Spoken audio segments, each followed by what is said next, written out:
So guys, good evening all. ரொம்ப நாளுக்கு அப்புறம் வீடியோ போட அகைன் வந்திருக்கேன். ஆக்சுவலாக கண்டென்ட் நான் என்னன்னு சொல்கிறதுக்கு முன்னாடி ஒரு ரீகால்.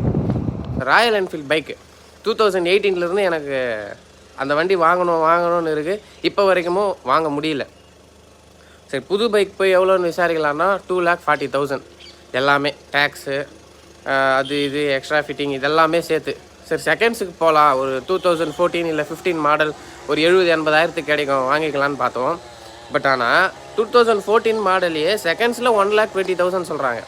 எனக்கு இதில் என்ன பிரச்சனைனா 2014 மாடல் இந்த கரண்ட் இயருக்கு ஆல்மோஸ்ட் 11 இயர்ஸ் கம்ப்ளீட் ஆயிடுச்சு. அந்த 11 இயர்ஸில் இயர்லி அவங்க 10,000 கிலோமீட்டர் ஓட்டியிருந்தாலுமே 1,10,000 கிலோமீட்டர் ஓடி இருக்கும். கரெக்டாக? அப்படி 11 இயர்ஸுக்கு அப்புறமும் அந்த வண்டி நான் அவ்வளோ ப்ரைஸ் கொடுத்து வாங்கினா என்கிட்ட அந்த வண்டி எவ்வளோ உழைக்கும்? தம்ப்நெயில் பார்க்கும்போதே ஒரு கன்ஃபியூஷன் இருந்திருக்கும், அது என்ன ஓபி அப்படின்னு சொல்லிட்டு. ஓகேங்களா? இப்போ ஒரு ரீகால் பார்த்ததுக்கப்புறம் உங்களுக்கு ஒன்று தெரிஞ்சிருக்கும் என்ன அப்படின்ட்டு. எஸ், நாம் ராயல் என்ஃபீல்ட் கிளாசிக் 350 வாங்கியாச்சு. அதை தான் நான் உங்களுக்கு இன்ட்ரோ பண்ண போகிறேன், நேம்.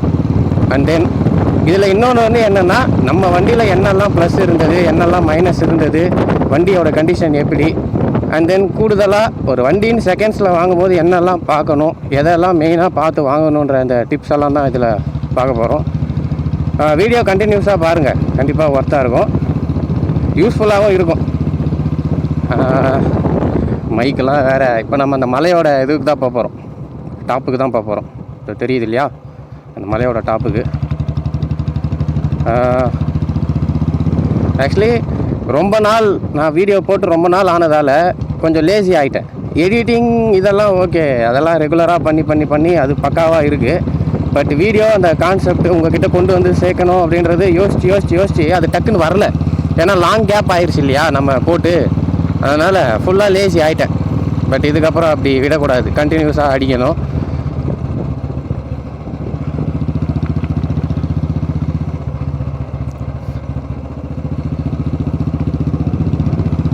உங்களுக்கு வண்டி சம்மந்தப்பட்டது ஏதாவது டவுட் இருந்தாலும் கமெண்ட்டில் சொல்லுங்கள், எனக்கு தெரிஞ்சால் நான் சொல்கிறேன்.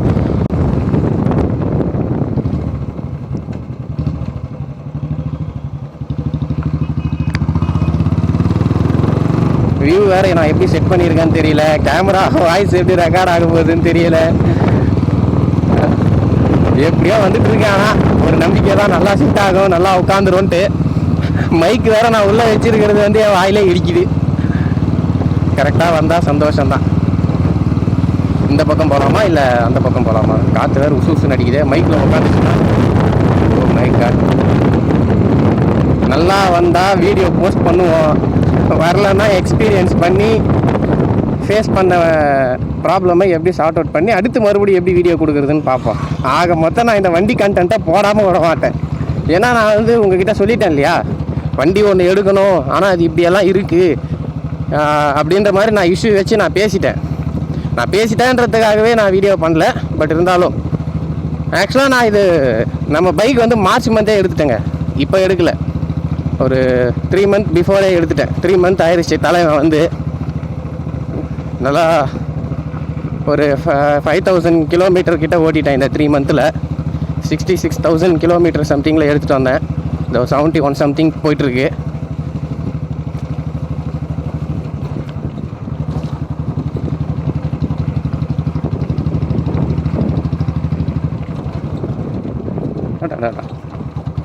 அந்த பக்கமே வந்துருக்கலாம், பட் இது ஒரு எக்ஸ்பீரியன்ஸ். ஓகே. ஐயோ, இந்த பக்கம்லாம் நான் ரன்னிங் ஓடும்போது வந்திருக்கேன். பட் ரோடு போட்டிருப்பாங்கன்ற ஒரு நம்பிக்கையில் ஹெல்மெட் எனக்கு லூஸாக இருக்கிறதால கீழே வந்துடுது. எப்படி வச்சுருங்கன்னு தெரியல. அந்த வியூ கரெக்டாக இருக்கணும்.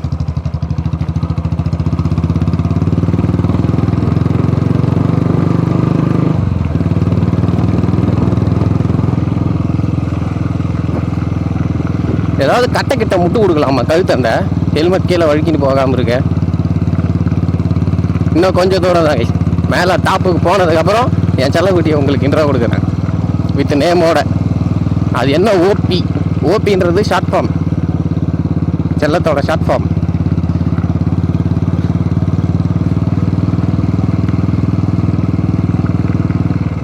ஆக்சுவலாக நான் இவனை எடுக்கும்போது தான் நான் அந்த மூவி பார்த்தேன். அது என்ன மூவின்றது நேம் ரிவீல் பண்ணிட்டு நான் சொல்கிறேன்.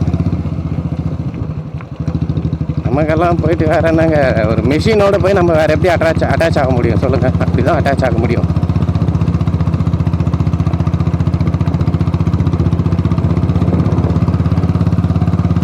இன்னும் அப்கமிங்கில் வந்து நாம் எப்படி சொல்கிறது, இதை என்னோடய அண்ணா குதிரை பண்ண வச்சுருக்காரு. ஆக்சுவலாக குதிரைக்கெல்லாம் ட்ரைனிங் கொடுப்பாரு. அட் த சேம் டைம் குதிரை எப்படி ஓட்டணுன்றதுக்கும் ட்ரைனிங் சொல்லி கொடுப்பாரு ஆளுங்களுக்கும். அதாவது குதிரையும் ட்ரெயின் பண்ணுவார், மனுஷங்களையும் ட்ரெயின் பண்ணுவார். அந்த ஃபார்மையும் அந்த பண்ணையையும் நம்ம ஒரு நாள் விலாகில் பார்ப்போம். இப்போதைக்கு நாம் தான் அண்ணாக்கும் கேமராமேன், எடிட்டர் இதெல்லாம் பண்ணி தரோம். அந்த குதிரை பண்ணையுமே ஒரு நாள் விலாகில் பார்த்துருவோம் கூடிய விரைவில். இந்த வீடியோவோட ரெஸ்பான்ஸ் எப்படி இருக்குன்றதை பொறுத்து தான் நான் அடுத்த கட்ட நகர்வுக்கே போக முடியும். ஃபஸ்ட்டு இந்த வீடியோ எனக்கு ஒழுங்காக வந்தால்தான் அடுத்து என்ன பண்ணலான்றதே நான் யோசிப்பேன். பார்ப்போம். ஆனால் ஒரு விஷயத்தை நம்ம வெறியோடு பண்ணிகிட்டு இருக்கும்போது அது கேப்பு விட்டுட்டா எவ்வளோ பெரிய தப்புன்றது நான் உணர்ந்துட்டேங்க. கிட்டத்தட்ட 7-8 மந்த்ஸுக்கு மேலே ஆகுது நம்ம ரெகுலராக ப்ராப்பரான வீடியோலாம் கொடுத்து. எஸ், ஒன்று உணர்ச்சப்பட்டனோ. நம்ம கொஞ்சம் நேச்சர் லவர் இல்லையா, அதனால் அப்படி தான் இருக்கும். வியூ எப்படிங்க இருக்குது? இங்கேருந்து நம்ம வீட்டை ஜூம் பண்ணி காட்டலாம்னா உங்களுக்கு தெரியாது. ஓகே ஃபைன், நம்ம வந்த வேலையை ஆரம்பிப்போமா? வியூ பார்த்தாச்சா? ஓகே. தம்ப்நெயிலுக்கு யாராவது இருந்தால் ஃபோட்டோ எடுக்க சொல்லலான்னு நினச்சேன், யாரும் இல்லை. ஓகே, அட்ஜஸ்ட் பண்ணிக்கோ.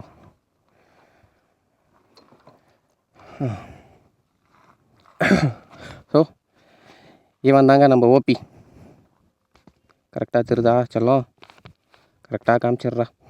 ஓகே, இவன் தான் நம்ம ஓபின்னா ஒன்றும் இல்லை, ஆப்டிமஸ் ப்ரைம். எஸ், இவனை எடுக்கும்போது நான் டிரான்ஸ்ஃபார்மர் மூவி ஃபுல் சீரீஸுமே பார்த்து முடிச்சிட்டேன்.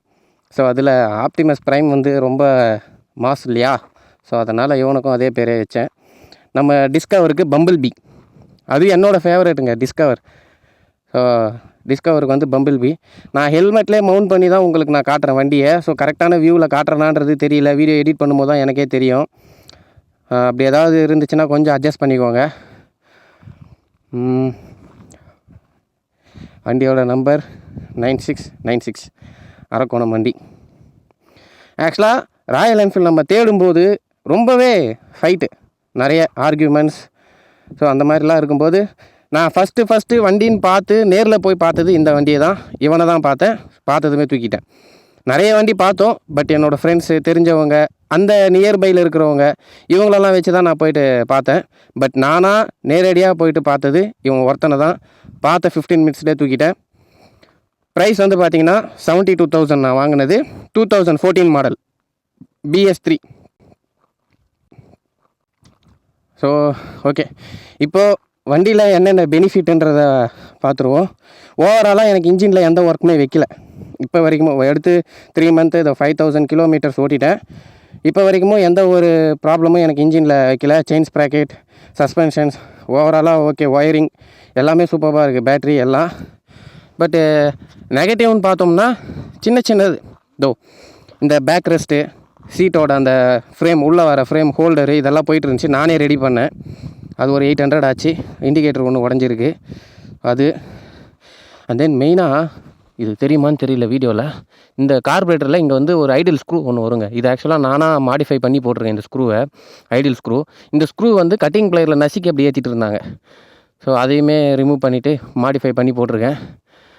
அண்ட் தென் இங்கே வந்து ஃப்ளாகுக்கு அந்த போனட்டில் வரும் இல்லையா, அது இருந்தது, அதை கழட்டிட்டாங்க படத்துக்கு போன அப்புறம். சூப்பர் பாட்டு போட்டிங்களா, நல்ல சகுனம்பா. ஓகே இருந்தாலும் பரவாயில்ல, நமக்கு இன்னும் அது பெருசாக வாய்ஸ் வந்து அஃபெக்ட் பண்ண போகிறதில்ல. நாம் கண்டினியூ பண்ணுவோம். நம்மளோட ஐயோ டச் பண்ணிட்டேனே, என்னாச்சு தெரியல. நம்மளோட வண்டியோட ப்ளஸ்ஸை மைனஸ் அதெல்லாம் பார்த்தோம். பட் இப்போது ஒரு வண்டி செகண்ட்ஸ்ன்னு எடுத்தால் என்னெல்லாம் பார்க்கணும் அப்படின்றத சொல்கிறேன்னு சொல்லியிருந்தேன் இல்லையா, அதை பார்ப்போம். ஒரு வண்டி நம்ம செகண்ட்ஸில் பார்க்க போனால் என்ன பண்ணுவோன்னா அவுட்லுக், அண்ட் தென் அதோட parts, tyre, brake, wiring, light, indicator, horn, self இதெல்லாம் ஒர்க் ஆகுதா அப்படின்றத பார்ப்போம். இது எல்லாத்துக்கும் முன்னாடி ஃபஸ்ட்டு வண்டியோட நம்பர் ஆன்லைனில் போட்டு ஆன்லைன் கம்ப்ளைண்ட் என்ன இருக்குதுன்னு பார்க்கணும். நம்ம வண்டிக்கு வந்து 5000 ருபீஸுக்கு இருக்குது. பட் நீங்கள் வண்டி செகண்ட்ஸில் பார்க்குறீங்க அப்படின்னா முதல்ல அந்த வண்டியோட நம்பரை வச்சு ஆன்லைனில் அந்த வண்டியோட கம்ப்ளைண்ட் ஹிஸ்ட்ரியை பாருங்கள். சில திருட்டு வண்டியாக இருந்தால் கூட அதிலே கம்ப்ளைண்ட் ஹிஸ்ட்ரியில் காட்டிடும். அவங்க ஆன்லைனில் கம்ப்ளைண்ட் ரிஜிஸ்டர் பண்ணியிருந்தால் இது வந்து தெஃப்ட் வண்டி அப்படின்றத காமிச்சிடும். தென் ட்ரங்க் அண்ட் ட்ரைவா, ஹெல்மெட் இல்லையா, லைசன்ஸ் இல்லையா, என்ன வெரைட்டி ஆஃப் கேசஸ் எல்லாம் அந்த வண்டி மேலே இருக்குன்றத ஆன்லைன் கம்ப்ளைண்ட் மூலிமா நம்ம தெரிஞ்சுக்கலாம். ஸோ நீங்கள் ஃபஸ்ட்டு வண்டியோட அந்த அவுட்லுக்கு, பார்ட்ஸு இதெல்லாம் நல்லா இருக்கான்னு பார்க்குறதுக்கு முன்னாடி வண்டியோட நம்பரை வச்சு அந்த ஆன்லைன் கம்ப்ளைண்ட்டோட அந்த ஹிஸ்ட்ரி பார்த்து செக் பண்ணிக்கணும். அதுக்கடுத்து ஜென்ரலான செக்கப் நம்ம பண்ணுவோம் இல்லையா, suspension, engine sound, then chain sprocket, tyre condition, indicators, horn, self இதெல்லாம் ஒர்க் ஆகுதான்றத பார்ப்போம். அது ஆஸ் யூஷுவல் எல்லாம் பண்ணுறது. இதில் நான் ஏதாவது விட்டு இருந்தேன் அப்படின்னா நீங்கள் கமெண்ட்டில் சொல்லுங்கள், அதை நானுமே தெரிஞ்சுக்கிறேன். நம்ம நண்பர்கள் யாராவது பார்த்து அவங்களுமே கமெண்ட்டை பார்த்தும் தெரிஞ்சுக்கிட்டோம். தென் வேறு என்ன சொல்கிறது, வீடியோ கிட்டத்தட்ட எவ்வளோ நேரம் வந்திருக்குன்னு தெரியல. வேறு ஆப்டிமஸ் ப்ரைம் நேம் எப்படி இருக்குன்னு கமெண்ட்டில் சொல்லிடுங்க. ஆக்சுவலாக நான் எல்லாத்தையுமே முடிச்சுட்டு அந்த பீட்டு காட்டணும்னு நினச்சேங்க உங்களுக்கு, வண்டியோட அந்த பீட்டு. ஏன்னா நம்ம ராயல் என்ஃபீல்டு எடுக்கிறதே எதுக்காகன்னா பீட். கிட்டத்தட்ட எனக்கு 15 வருஷ ட்ரீம் இது. இந்த வண்டி நான் ட்ரௌசர் போட்ட அந்த டைமில் எங்கள் ஊரில் ஒருத்தர் வந்து ராயல் என்ஃபீல்டு டீசல் இன்ஜின் வச்சுருந்தார். பின்னாடி மேட்டு போட்டுட்டு சவுண்டு சும்மா செம்மையாக இருக்கும். 1/2 கிலோமீட்டர் அந்த பக்கம் கூட கேட்கும், டப்பா டப்பா டப்புன்னு அந்த டுப்பு சவுண்டு. ஸோ எனக்கு சாப்பாடெல்லாம் ஊட்டிகிட்டு இருந்தாங்கன்னா அந்த ஹெலிகாப்டர், ஜேசிபி எல்லாம் போனால் எப்படி ஓடி வந்து பார்ப்போமோ அந்த மாதிரிலாம் ஓடி வந்து பார்த்துருக்கேன். அந்த வண்டி இப்பயும் இருக்குது. பண்ணையாரும் பத்மினியும்ன்ட்டு ஒரு படம் இருக்குது. அந்த படம் வந்து கார் பேசிக்காக வச்ச ஒரு படம். அதில் அட்டகத்தி தினேஷ் ரோல் வந்து நான். எப்படி அட்டகத்தி தினேஷ் அந்த காரோட ஃப்ரண்ட் சீட்டில் உட்காரணும் அப்படின்ற மாதிரியான ஒரு கதையை வச்சு, எனக்கு கரெக்டாக சொல்ல தெரியல. பட் இருந்தாலும் ஏதாவது தப்பாக சொல்லியிருந்தாலும் தப்பாக சொன்னாலும் அட்ஜஸ்ட் பண்ணிக்கோங்க. அவர் படத்தோட கிளைமேக்ஸில் வளர்ந்து அவரே ஒரு காரை வாங்கிட்டு இருப்பார். இருந்தாலும் குழந்தையாக இருக்கும்போது அந்த கார் மேலே இருந்துச்சு இல்லையா ஒரு க்ரஷ்ஷு, அந்த அந்த அந்த இது ஃபீல் வந்து மாறி இருக்காது. ஸோ என்ன தான் எனக்கு வந்து ஓனாக இப்போ நான் ராயல் என்ஃபீல்டு வச்சுருந்தாலுமே அந்த ராயல் என்ஃபீல்டு பார்க்கும்போது எனக்கு இன்னமும் ஒரு வெறி இருக்குது. அந்த வண்டியை ஒரு முறையாக ஸ்டார்ட் பண்ணி 1 கிலோமீட்டராக ட்ரைவ் பண்ணிடணும் கேட்டிருக்கேன். ஒரு நாள் நிச்சயமாக அவங்க ரெடி பண்ணிவிட்டு எனக்கு சொல்லுவாங்க. கண்டிப்பாக நான் அப்போ அந்த வண்டியை ட்ரைவ் பண்ணும்போது அந்த வண்டியை நான் வீடியோ எடுத்து போடுறேன். ஸோ ஆப்ஷனே இல்லைங்க எனக்கு இந்த வண்டியில். நிறைய பேர் சொன்னாங்க புது வண்டி எடுத்துரு. ஷோரூம் போய் டெஸ்ட் ட்ரைவ் கூட பண்ணேன். டெஸ்ட் ட்ரைவில் எனக்கு இப்போ இருக்கிற இந்த BS6 அந்த மாடல் வண்டி எனக்கு பிடிக்கல. BS7 இப்போ இருக்கிற அந்த ரீபான் அந்த எடிஷனே எனக்கு பிடிக்கல.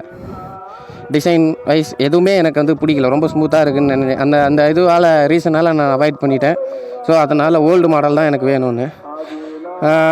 துடைக்கலை, ஒன்றும் இல்லை. ஜஸ்ட் நான் ரன்னிங் கண்டிஷனில் எப்படியெல்லாம் இவ்வளோ நாளாக ஓட்டிகிட்டு இருந்தனோ அந்த கண்டிஷனில் அப்படியே எடுத்துன்னு வந்து உங்கள் முன்னாடி காட்டியிருக்கேன்.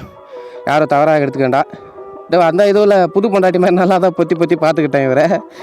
பட் அதுக்கப்புறம் எங்கே போனாலும் இவர் தான். இப்போது ஆக்சுவலாக ஒரு பெனிஃபிட் ஒன்று நடந்துச்சுங்க எனக்கு இவனால். இவனோட பீட்டு ஓகே பீட்டுன்னும் போது தான் எனக்கு ஞாபகம் வருது. ஆக்சுவலாக ராயல் என்ஃபீல்டு எடுத்தால் நான் எந்த சைலன்சர் போடணும்னு நினச்சனோ அதே சைலன்சர் தான் எனக்கு வண்டி எடுக்கும்போதுலேருந்தே இருந்தது. அது ஒரு செம்ம வந்து எனக்கு எப்படி சூப்பர் குட் ஃபீலாக இருந்தது. வண்டி எடுத்த இடமும் என்னோடய ஃபேவரட் கார்டு இருக்கிற இடம். அவரோட பிளஸ்ஸிங்கால் தான் எனக்கு இந்த வண்டியே வந்துச்சு அப்படின்ற மாதிரி தான் எனக்கு ஃபீல் ஆச்சு. அதனால தான் ஒரே போன ஒரு 15 மினிட்ஸ்லேயே மொத்தம் செக் பண்ணி மொத்தம் ஓவராலாக எல்லாம் முடிச்சுட்டு எடுத்துட்டேன். ஸ்பாட் பேமெண்ட் கட்டி இவனுக்கும் மேட் அடித்து அந்த பீட்டை கொஞ்சம் இன்க்ரீஸ் பண்ணணும். ஆமாம், எதுக்கு இப்போ நான் இதை சொல்ல வந்தேன், ஏதோ சொல்ல வந்து பீட்டு அப்படின்றபோது விட்டுட்டோம் இல்லையா. பீட் இப்போ நான் உங்களுக்கு எப்படி காட்டுறது? இங்கே ஸ்பீக்கரில் பாட்டு போகுது, நான் எப்படி பீட்டு காட்டுறது? ஹவு ஏதாவது வழி இருக்குமா?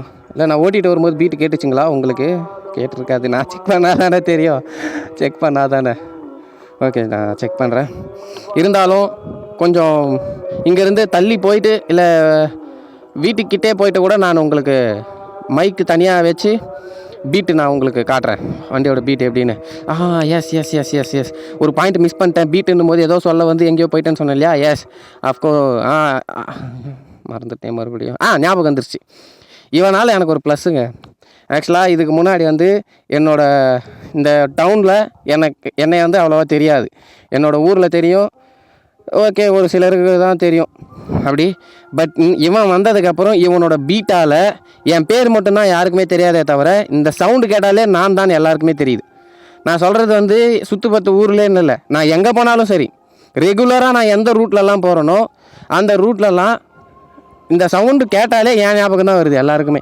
என் ஃப்ரெண்ட்ஸ் எடுத்துகிட்டு போனால் கூட என் தம்பி ஃபோன் பண்ணி கேட்குறான், என்னப்பா நம்ம வண்டி இந்த பக்கம் போகுது அப்படின்னு. திடீர்னு ஸ்டோரேஜ் ஃபுல்லானதால் வீடியோ பாதியிலே கட் ஆகிருச்சு. வேறு ஏதாவது சொல்லணுமா? வேறு ஏதாவது நிறைய யோசிச்சு வச்சுருந்தேன். எல்லாத்தையும் சொன்னேன்னா கன்வே பண்ணணுன்றது தெரியல. ஓகே கைஸ், அப்கமிங் வீடியோஸ்லேயும் பார்ப்போம். ஸோ நான் ஒத்துக்கிறேன், கொஞ்சம் டிசிப்ளினாக இல்லாமல் கொஞ்சம் ஒரு 7-8 மந்த்ஸாக வீடியோஸ் சரியாக கொடுக்காம ரொம்ப இதுவாக இருந்துட்டோம். இல்லைன்னா என்னோடய கணிப்புப்படி இந்நேரம் நாம் ஒரு 7K மேலே ரீச் பண்ணியிருப்போம் சப்ஸ்கிரைபர்ஸ். டெஃபினட்டாக நம்ம முன்னாடி இருந்த அதே ஃபயரோட வீக்லி ஒரு 5 ஷார்ட்ஸாவது போட்டுட்ருந்தோம். அந்த மாதிரி நம்ம போஸ்ட் பண்ணி இருந்தால் இந்நேரம் 7K 8K தாராளமாக நம்ம க்ராஸ் பண்ணியிருப்போம். பட் ஓகே, இப்போயும் ஒன்றும் கெட்டு போகல. இங்கேருந்தே நம்ம ஸ்டார்ட் பண்ணலாம், ஒன்றும் பிரச்சனை இல்லை. அப்கமிங்கில் இதுக்கப்புறம் நான் ரெகுலராக வீடியோஸ் கொடுக்க நான் ட்ரை பண்ணுறேன். தொடர்ந்து சப்போர்ட் பண்ணுறவங்க எல்லாருக்குமே really very very very very thank you. நான் பீட்டு காட்டுறேன்னு சொல்லியிருந்தேன். எனக்கு மலை மேலே ஆள் யாரும் கிடைக்கல, அதனால் பீட்டு உங்களுக்கு காட்ட முடியல. ஸோ அதனால் வீட்டாண்ட தம்பி இருந்தார், அவரை கூப்பிட்டு ஸ்டார்ட் பண்ணிட்டு வண்டி பீட்டு காமிச்சிருவோம். ஆக்சுவலாக நான் எங்கே இந்த வீடியோ நான் ஃபேஸே காமிக்காத முடிஞ்சிருமோன்னு நினச்சேன். பட் பரவாயில்ல, ஓகே, வண்டி ஸ்டார்ட் பண்ணுவோம். அங்கேயே நில்லு ராசா, நான் ஸ்டார்ட் பண்ணுறேன்.